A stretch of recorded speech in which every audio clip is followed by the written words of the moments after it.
سلام، به برنامه اخباری آزادی خوش آمدید. من مومین احمدی با همکارانم از دوشنبه و پرگ خبرهای تاجیکستان و جهان را تقدیم میکنیم.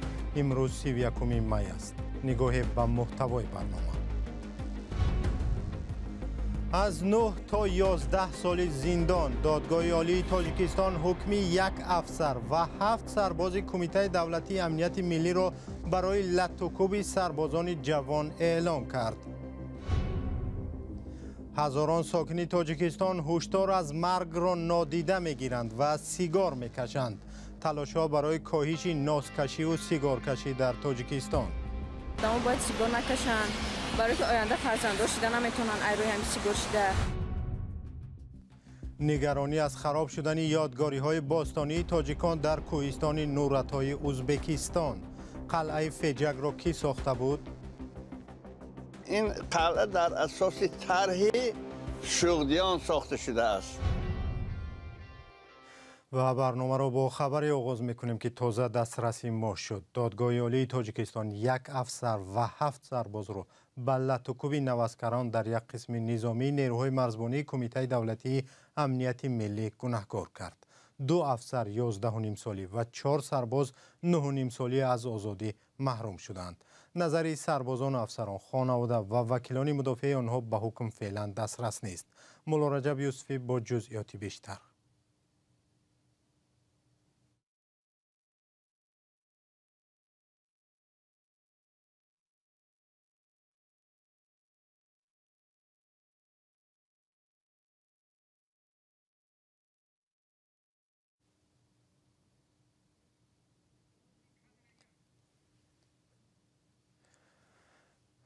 حکم این سربازان در حال صادر شد که ماه پیش نوار لطوکوب سربازان در شبکه‌ها پیدا شده بود. در ادامه برنامه مشکلی تکنیکی پیش آمد که ما بعداً آن را پخش میکنیم پس از یک آگاهی.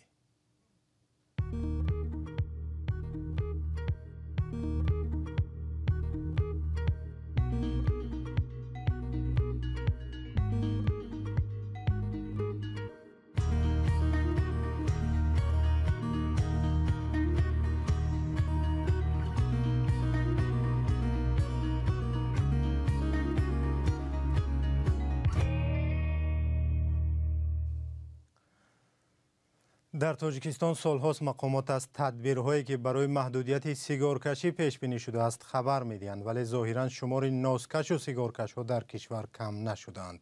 تاجیکستان تاکنون سیگار را از خارج وارد میکرد، ولی حالا قرار است در منطقه آزاد اقتصادی دنغره در جنوب تاجیکستان کارخانه تولید تماکو بنیاد شود. برای ساختن این کارخانه 20 میلیون دلار سرمایه جلب خواهد شد. همکارانم علیشیر ظریفی و نگارای فضل‌الدین در روز مبارزه ضد تماکوکشی به مشکل سیگارکشی در کشور و این گزارش را تهیه کردند. همکورسون میکشیدن. ما گفتم یک کیفیت شفایم. سیگارکشی برای این جوان تاجیک به عادت تبدیل یافته است. 5 سال بعد سیگار میکشد و بعضی پیامدهای ناگوار آن را در بدنش احساس کرده است. میگوید هنگام ورزش نفس تنگی دارد. من سیگار کشی سر کردم وقتی استودنتی در دوم کورس. ضررش فقط وقتی مشق با ضررش حس میکنم چون که کمتر ادشکه دارم. جمال‌الدین تاکید نمود که با وجود آنکه خطر سیگار در نوشتجات قوطی آن ذکر شده است، ساکنان با سبب‌های گوناگون به این عمل دست میزنند. من با آن خاطر سیگار میکشم که این به من معقول است. آنها هم هستند که با سیگار کشیدن راحت میکنند و با این راه مشکلاتشان را فراموش میکنند. طبیبان از خطر ناگوار تماکو از جمله نوش و سیگار به سلامتی ساکنان هشدار میدهند. نه تنها تاثیر سیگار و نیکوتینی که دارد با تاثیر منفی با رکوی مغز سر، رکوی دل میرساند. اینچنین رکوی پای هم اثر میبینند. بسیارتر آدمایی که سابقه زیادی سیگارکشی دارند درد پای شدید که مراجعت میکنند و وقتی که تشخیصات علاوگی میگذاری میبینی که تا چند روز رکو محکم شده. این طبیب میگوید کشیدن ناس هم که حالا میان ساکنان زیاد به نظر میرسد مثل سیگار به سلامتی ضرر داشته است. ба қавли ӯ роҳҳои пешгирӣ аз паёмадҳои баъди носу сигор вуҷуд надорад. тавсия медиҳад ки ягона роҳ даст кашидан аз чунин амал аст. қонун дар бораи маҳдуд намудани истифодаи маҳсулоти тамоку соли 2011 қабул шуда, баъдан ба он тағйиру иловаҳо ворид карда шуд. тибқи қонун кашидани сигор ва нос дар тамоми маконҳои умумӣ ба истиснои ҷойҳои таъиншуда манъ аст. рекламаи тамоку низ иҷозат нест.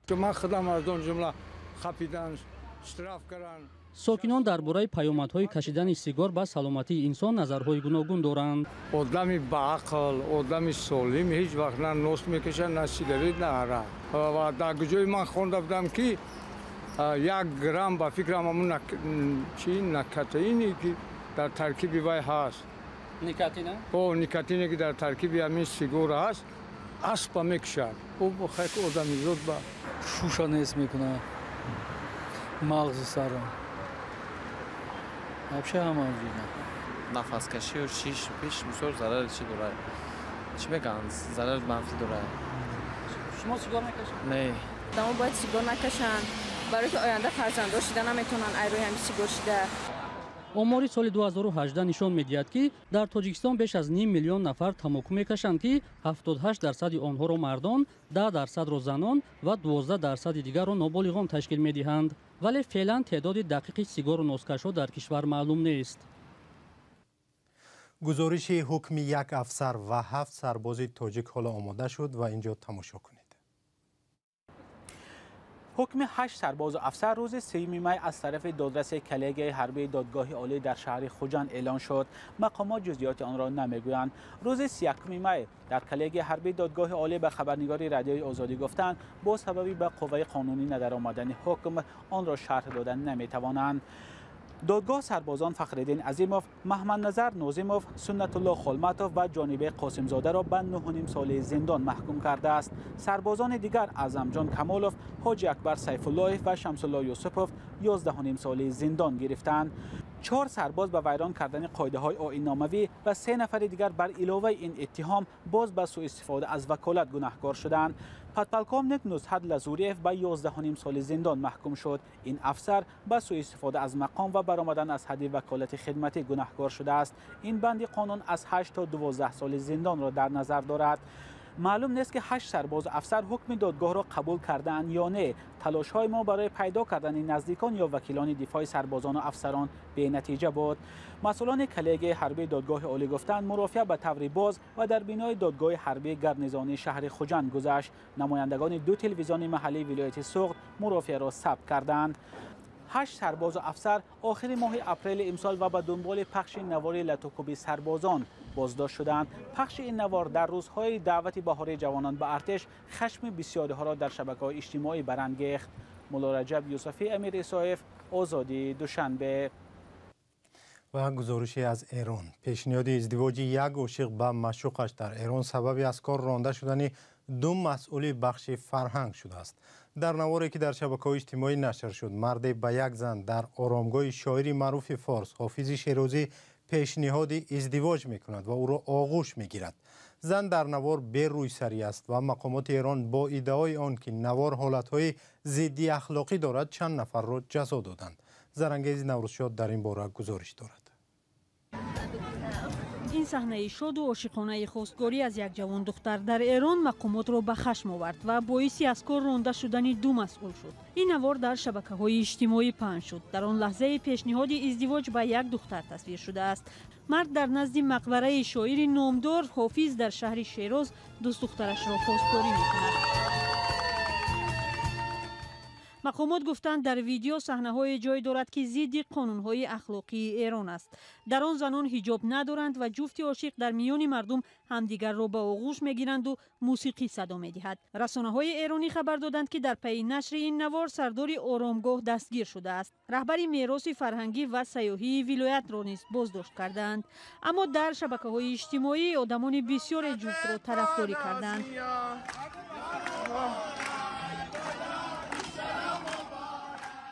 حاکم ولایت آن را ویران کردن قانون‌های شریعت نامید. درباره عاشقان خبری دیگری نیست. بعد از ستیزه‌های همگانی سال گذشته در سراسر ایران زنان قانون حجاب را نادیده می‌گیرند.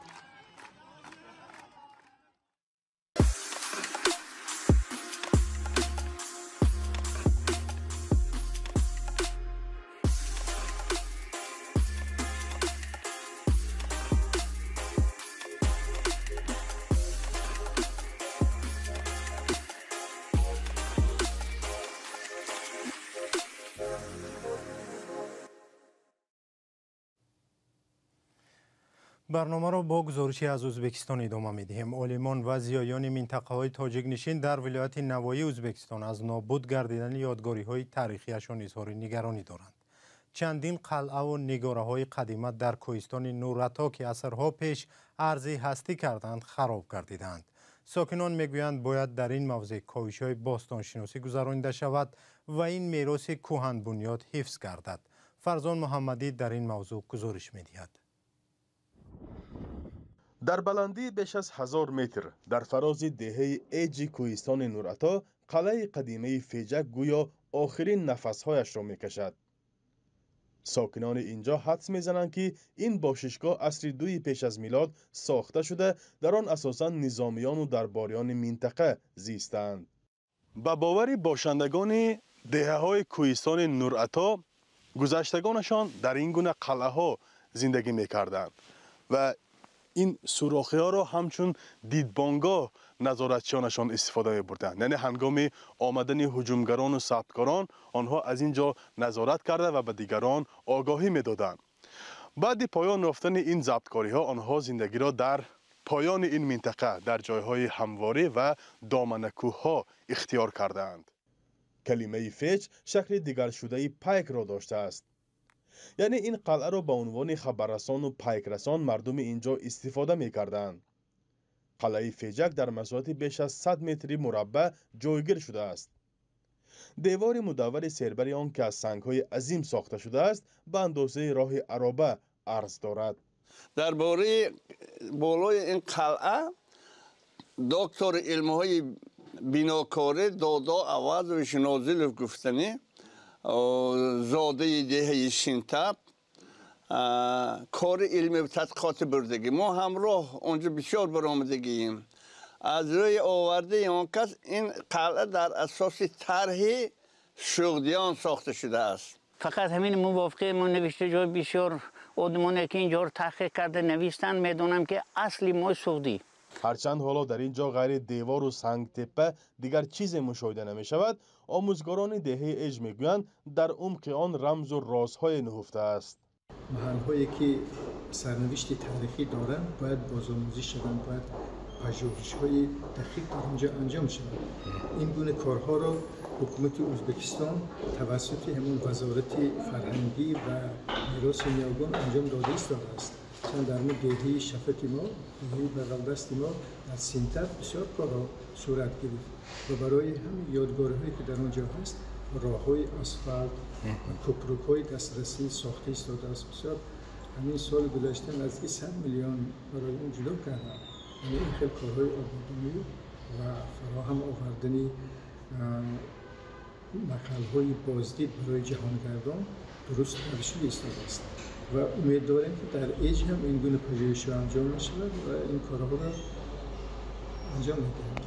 ناحیه کوهستان نورعطا ده‌ها مکتب و کودکستان تاجیکی دارد. در گذشته این ناحیه تابع ولایت سمرقند بود و بعداً به ولایت نوایی گذرانده شد. تاجیکان این منطقه امیدوارند که بعد تضییق و فشارهای چندین ساله همکنون به تاریخ و میراث ملیشان ارزگذاری می‌شود. فرزان محمدی، رادیو آزادی، ناحیه نورعطا. سفیران تاجیکستان در 4 کشور از جمله در 2 دولت اروپایی عوض می شوند. مهمترین تغییر به نام سفیر تاجیکستان در بلژیم و نمایندگی دائمی کشور در اتحاد اروپا و ناتو ارکین خان رحمت الله زاده ربط دارد. به جای او مظفر حسین زاده تعیین می شود که تا این دم معاون وزیر کارهای خارجه تاجیکستان بود. برنامه به پایان رسید، ولی شما خبرها و خبر و گزارش‌های بیشتر را هر لحظه می‌توانید در سامانه رادیو آزادی و صفحه‌های رادیو آزادی در توییتر و تلگرام، فیسبوک، اینستاگرام و ادنکلاسنیک و تیک توک پیدا کنید.